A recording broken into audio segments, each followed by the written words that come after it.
नमस्ते। KP college की online class में आप सभी का स्वागत है। मैं सीमा शर्मा आज आपके सामने BA second year home science की क्लास लेके आई हूँ। आज का हमारा जो टॉपिक है वो है साबुन एवं अपमार्जक। लास्ट क्लास में हमने अपमार्जक के बारे में पढ़ा था कि उसका संगठन कैसे बना होता है। आज हम पढ़ेंगे कि अपमार्जक कैसे बनाया जाता है, यानी कि उसकी प्रोसेस के बारे में कि किस तरीके से ये बनते हैं। वैसे अगर देखा जाए तो अपमार्जक जो है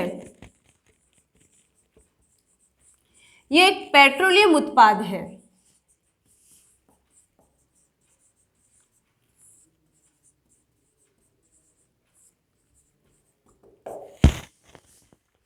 यानी कि पेट्रोलियम उत्पाद जो होते हैं उनको रासायनिक विधि के द्वारा सल्फोनेटेड किया जाता है। यानी कि जो पेट्रोलियम पदार्थ होते हैं उनको एक रासायनिक विधि से निकाला जाता है, उसके बाद उनको सल्फोनेट किया जाता है।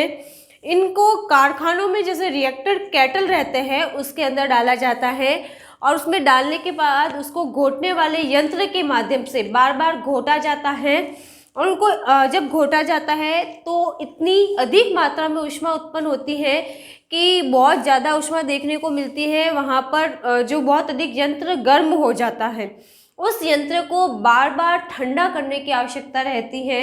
जैसे ही वो यंत्र ठंडा हो जाता है उसके पश्चात उसमें सल्फोनेटेड किए हुए जो एजेंट है, यानी कि सल्फ्यूरिक अम्ल और जो सल्फर ट्राई जो रहते हैं उसको वापस से केटल में डाला जाता है और डाल के उसको वापस उसमें धीरे धीरे रिएक्टर केटल में उसको उड़ाला जाता है और बार बार घोटा जाता है। जैसे इसको घोटते हैं तो इसमें केटल में एक सिंथेटिक पदार्थ पहले से ही मिलाया हुआ रहता है। जब ये दोनों पदार्थ आपस में मिल जाते हैं तो फिर से एक ऊष्मा उत्पन्न होती है और यहाँ पे जब ऊष्मा उत्पन्न होती है तो उस ऊष्मा को फिर से ठंडा किया जाता है और ठंडा करने के बाद में इस समय एक तरल पदार्थ बनने लगता है, क्योंकि जब ये दोनों मिश्रण आपस में मिल जाते हैं तो ये तरल अवस्था में आ जाते हैं। जैसे ये तरल अवस्था में आते हैं इसमें कास्टिक सोडा या कास्टिक पोटाश को मिला दिया जाता है। कास्टिक सोडा और पोटाश को जब मिलाया जाता है तो बहुत ऊष्मा उत्पन्न होती है, बर्तन तक यंत्र तक गर्म हो जाता है। उसके पश्चात उसको वापस से ठंडा किया जाता है और जब ठंडा करने के बाद में ये जो सारा संपूर्ण मिश्रण बना उस मिश्रण को एक बड़े प्लेटफॉर्म पर डालकर सुखा दिया जाता है, क्योंकि ये तरल अवस्था में है। इसको डालकर सुखाया जाता है।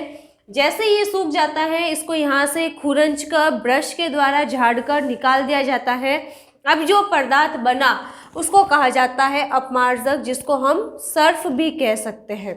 ये जो सर्फ रहते हैं बहुत ही उत्तम क्वालिटी के रहते हैं।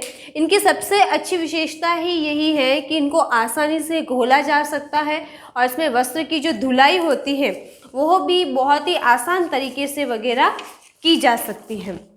यानी कि सबसे पहले हमने पढ़ा कि जो पेट्रोलियम उत्पाद है उसको रासायनिक विधि के द्वारा सल्फोनेट किए जाते हैं, रिएक्टर केटल के अंदर डालकर घोटा जाता है। जैसे इनको घोटा जाता है ऊष्मा उत्पन्न होती है, उस ऊष्मा को फिर से ठंडा किया जाता है और ठंडा करने के बाद में इसके अंदर वो सल्फ्यूरिक वगैरह सिंथेटिक पदार्थ जो मिलाए जाते हैं उसके कारण वापस से ऊष्मा उत्पन्न होती है और ये तरल अवस्था में आ जाता है।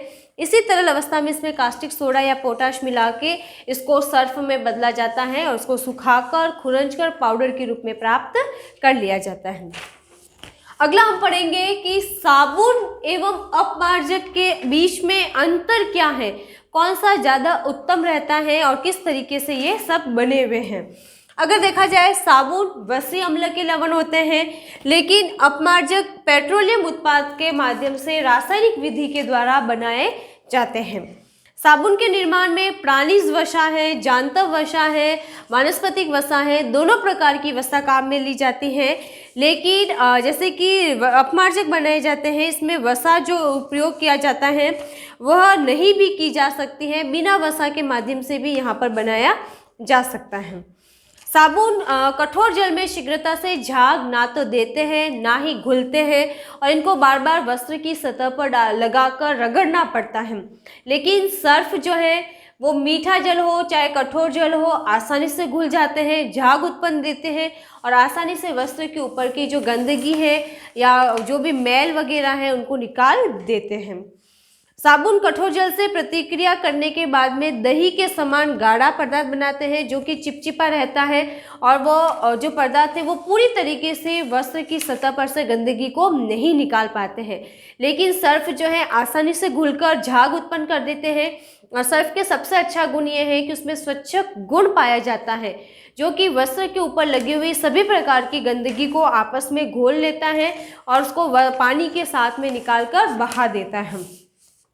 मृदु जल में साबुन घुलनशील होते हैं, कठोर जल में नहीं घुलते हैं, जबकि अपमार्जक मृदु जल कठोर जल दोनों में ही आसानी से घुल जाते हैं। इनको साबुन को वस्त्र पर रगड़ने बार बार घिसने की आवश्यकता रहती है, जिससे वस्त्र की सतह को भी नुकसान हो सकता है और बार बार श्रम और समय भी अधिक लगता है। लेकिन अपमार्जक को रगड़ने की आवश्यकता नहीं रहती है, वस्त्र आसानी से इसमें डुबोकर भिगोए जा सकते हैं, गंदगी आसानी से निकल जाती है और इससे हमारी त्वचा वगैरह अंगुलियों को भी किसी भी प्रकार का नुकसान नहीं होता है। साबुन से अगर जैसे रंगीन वस्त्र हैं उनके रंग निकलने का डर रहता है, लेकिन अपमार्जक में रंगीन वस्त्रों के रंग निकलने की कोई भी डर नहीं रहता है। साबुन में साधारण आर्द्रक क्षमता पाई जाती है, लेकिन जो अपमार्जक है वो आसानी से घुल भी जाते हैं, आसानी से वस्त्रों पर आसानी से सभी जगह एक साथ सा लगता है, लेकिन साबुन को बार बार लगाना पड़ता है, पानी डाल के बार बार घिसने की आवश्यकता रहती है। साबुन में जैसे प्रकाशीय विरंजक जो रहते हैं अनुपस्थित होते हैं, उसके कारण क्या होता है कि जैसे कि साबुन को सफ़ेद वस्त्रों पर बार बार अगर प्रयोग में लिया जाता है तो बार बार प्रयोग में लेने के कारण क्या होता है कि वस्त्र की जो सतह है वो खराब हो जाती है और सफ़ेद वस्त्र जो है उसमें पीलापन देखने को मिलता है। लेकिन जैसे अपमार्जक है तो अपमार्जक का उपयोग से वस्त्र पे किसी भी प्रकार का पीलापन नहीं आता है और सफ़ेद वस्त्र जो है हमेशा नवीन ताजगी वाले बने हुए रहते हैं और उनका कलर हमेशा ज्यों का त्यों बना रहता है। साबुन के अंदर पामिटिक अम्ल, स्टेरिक अम्ल और वसा को जो अम्लों की क्षार के साथ अभिक्रिया करके लवण उत्पन्न किए जाते हैं, जबकि अपमार्जक में संश्लेषित होते हैं। इनको रासायनिक विधि के माध्यम से बनाया जाता है, इसलिए इनको डिटर्जेंट कहा जाता है। साबुन कई बार जैसे कि हाथों और अंगुलियों को नुकसान पहुंचाते हैं, लेकिन अपमार्जक जो है हाथों एवं अंगुलियों को नुकसान नहीं पहुंचाते हैं। जैसे कि अपमार्जकों का उपयोग किया जाता है तो ये किसी भी तरीके से जैसे बर्तन वगैरह है या वॉशिंग मशीन है, इनके उपकरणों को भी कोई नुकसान नहीं पहुंचाते हैं, लेकिन साबुन वगैरह जो है अगर जैसे कि किसी बर्तन वगैरह है तो उनको भी नुकसान पहुंचाते हैं और ख़राब भी हो जाते हैं। साबुन कई बार ऐसा रहता है कि कड़े साबुन जो है वो आसानी से झाग नहीं देते हैं और वो गंदगी जो है वस्त्र की वो भी सफाई वगैरह सही प्रकार से नहीं हो पाती है, ब्रश रगड़ने की आवश्यकता पड़ती है। लेकिन सर्फ की अपमार्जक की सबसे बड़ी क्वालिटी यही है कि उसके झाग बनने के कारण उसमें अगर वस्त्र को भिगोकर रख दिया जाता है तो वो जो भी गंदगी वगैरह है वो अपमार्जक के घोल में घुल जाती है और आसानी से वस्त्र की सतह से निकल जाती है। एक बार अगर अपमार्जक के माध्यम से गंदगी निकल गई तो वो पानी में घुल जाती है और वापस वस्त्र की सतह पर नहीं लगती है, लेकिन साबुन में ये गुण नहीं पाया जाता है और वापस गंदगी जो है वो सही प्रकार से नहीं निकलने के कारण वस्त्र की सतह पर ही दिख जाती है। साबुन का निर्माण वसा, तेल और क्षार के मिलाने से जो प्रतिक्रिया होती है उसके फलस्वरूप होता है, यानी कि वसा अम्ल जो रहते हैं उनके माध्यम से बनते हैं।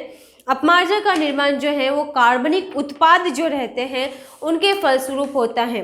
तो आज हमने जो पढ़ा कि अपमार्जक कैसे बनाए जाते हैं और साबुन और अपमार्जक के बारे में, अगर देखा जाए तो साबुन और अपमार्जक की तुलना में अपमार्जक ज़्यादा अच्छे रहते हैं, सस्ते, अधिक जैसे समय श्रम की बचत हो सकती है और आसानी से उपयोग में लाए जा सकते हैं। तो आज का ये जो हमारा चैप्टर है यही फिनिश होता है।